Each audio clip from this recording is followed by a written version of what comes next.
Okay, operations on radicals. So we want to be able to perform adding, subtracting, multiplying, and dividing with radicals. First off, just a review of simplifying radicals. So root of 320, you want to look for, so it's the square root. So the biggest perfect square that's a factor of 320. So you might start with 4. Remember, you want to try to start bigger if you can, because 4 means you would have to do it in multiple steps. So looking at this, I know that 8 goes into that 40 times. And so really 64, if you get out your calculator, in my head, I figured out, let's try 320 divided by 64. Okay, and then if I get a prime number, I know for sure I'm done. But if you had started with 320 and divided by 4, then you'd still have to reduce this. So in any case, we found it. So that's square root of 64 times 5. Root of 64 is 8. 5 stays underneath the radical. Next one is a cubed root.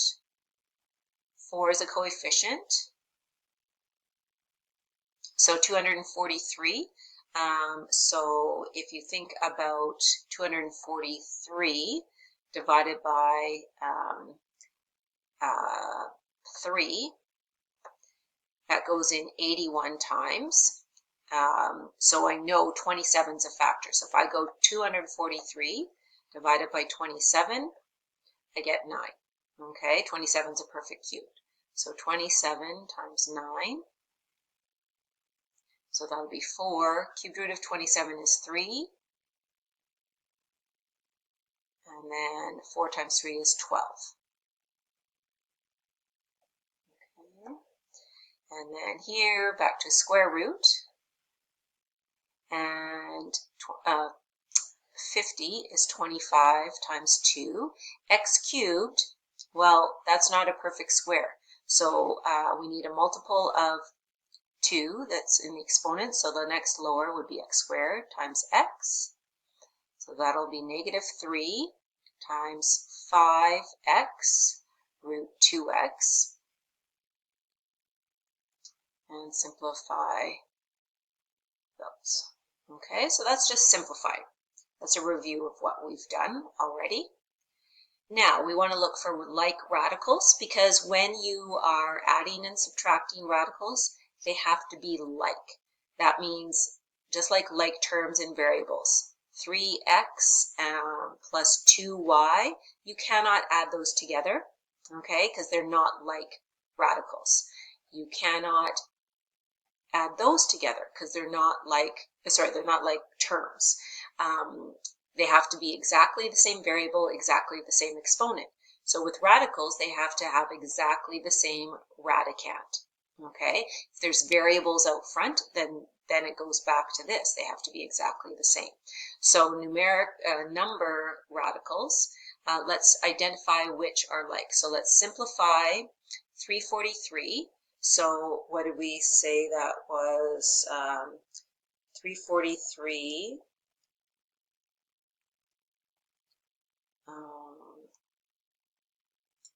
is 7 cubed, right? So it's 49 here. So this is 49 times 7, which is 7 root 7. 294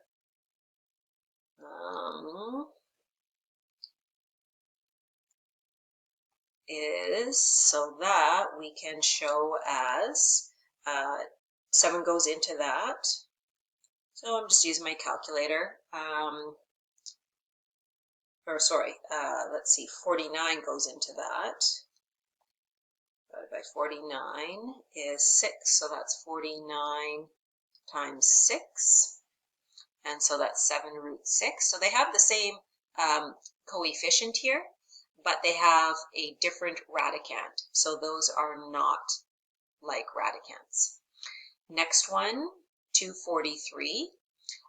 So 243 is the same as 81 times 3, and that is 9 root 3.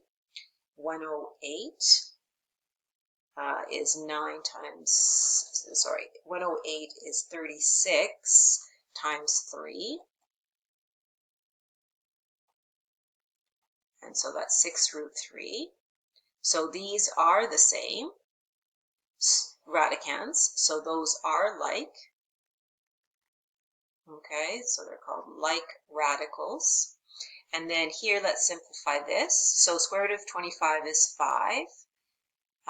Actually, I will do it in 2 steps. 25, we need to split up the x cubed into x squared times x. So that's going to be 5x root x. Here, this is x to the 5th. So it's not a perfect square. We need to split that up to x to the 4th times x. And that's going to end up being x squared root x.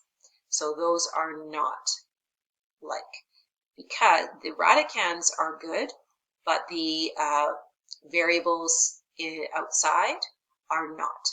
Okay, so they are not like radicals. Okay, next question.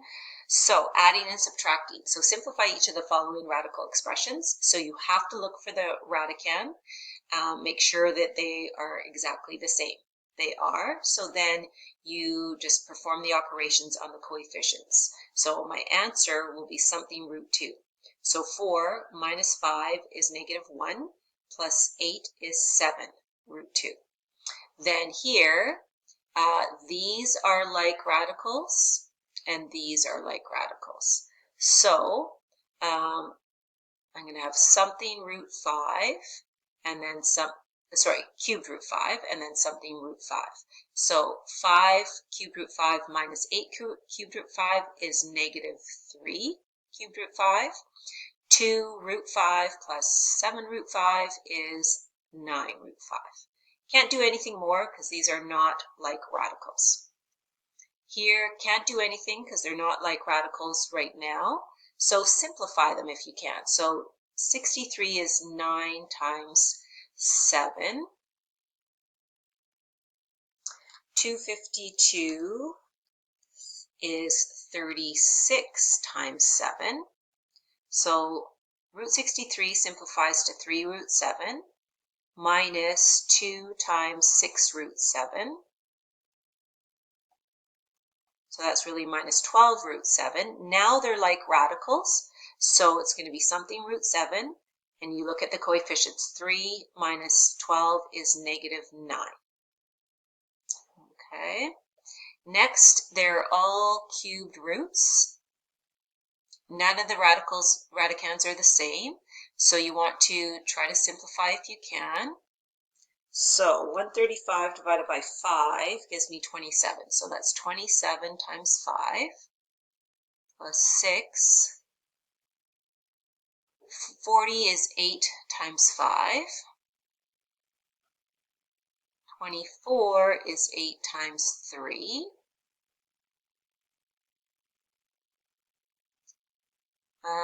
192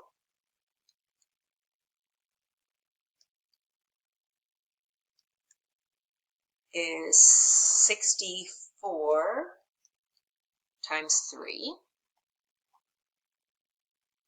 Okay, so that's going to be 3 cubed root 5 plus, now this is 2 there. I'm going to do that in my head. 6 times 2 is 12 cubed root 5, rather than showing the brackets. Hopefully you're getting pretty comfortable with that. This is 2 cubed root 3, so times 4. 2 times 4 is 8, so minus 8 cubed root 3 plus 8 cubed root 3. So those actually add to 0. And then these are both cube root 5s. That'll be 15 cube root 5. This one here I'll do down below. Not like terms right now. Not the radicands are not the same. This is square root, so that'll be here. That'll be 4x to the 4th x minus 6x x squared x. So I've just factored. Now I can simplify. That's going to be 2x squared root of x minus, here, that simplifies to x root x times by negative 6x is minus 6x squared root x. Now, the radicands are exactly the same, and the variables in the coefficient are exactly the same. They have to be. So now 2 minus 6 is negative 4, x squared root x. Okay, so you can simplify that. Next part, multiplying and dividing. With multiplying and dividing, you can only multiply the coefficients and only the radicands. You don't mix and match. So this will be 2 times 4 is 8, and 5 times 10 is 50 underneath the square root. Then you simplify. So 50 is 25 times 2. And so that is 5. 8 times 5 is 40 root 2. Okay, so just remember that. Only the coefficients together, only the radicands together. Here, dividing, same thing, only the coefficients, so that goes in 3 times, and only the radicands. If they can, you reduce it as much as you can, and you do here, so that's going to be 3 root 2. Okay.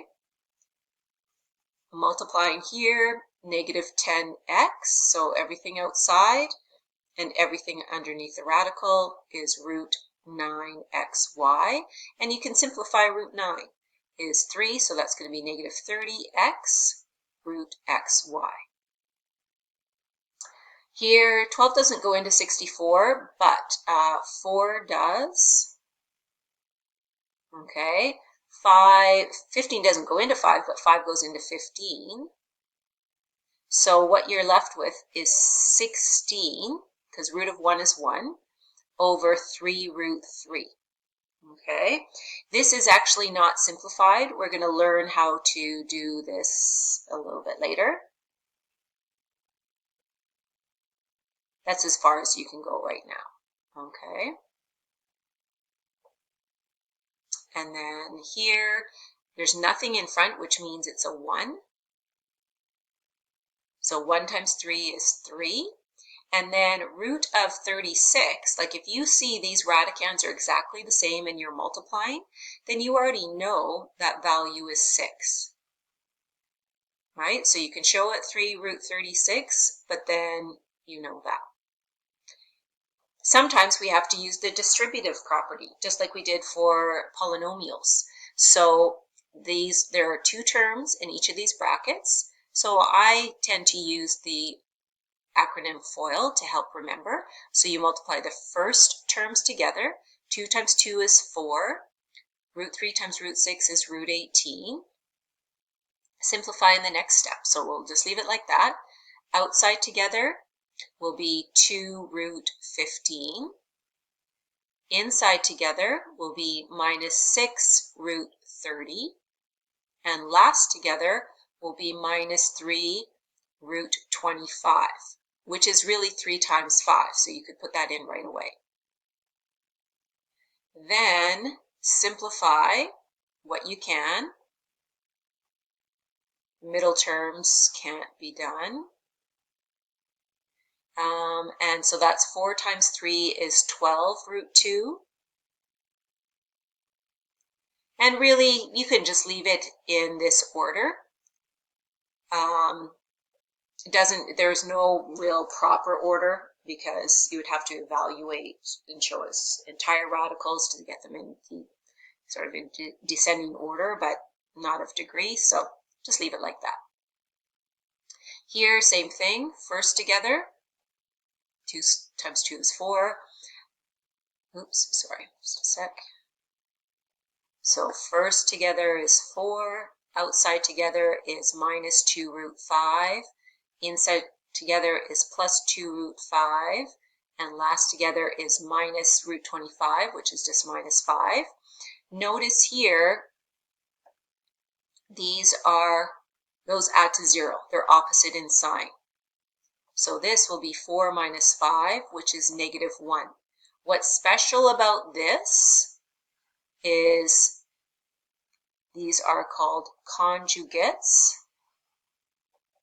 okay, just like in polynomials. So same terms, opposite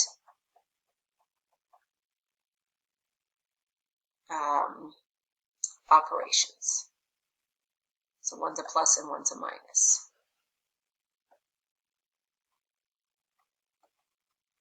Okay, so if you multiply conjugates that have radicals, you will end up with a rational number. And these include irrationals. This is going to be helpful for dealing with some denominators in fractions that have irrationals in the denominator. We want to make them rational to be in simplest form. So this is going to be helpful for us. Okay, so that's multiplying conjugates. And that's it.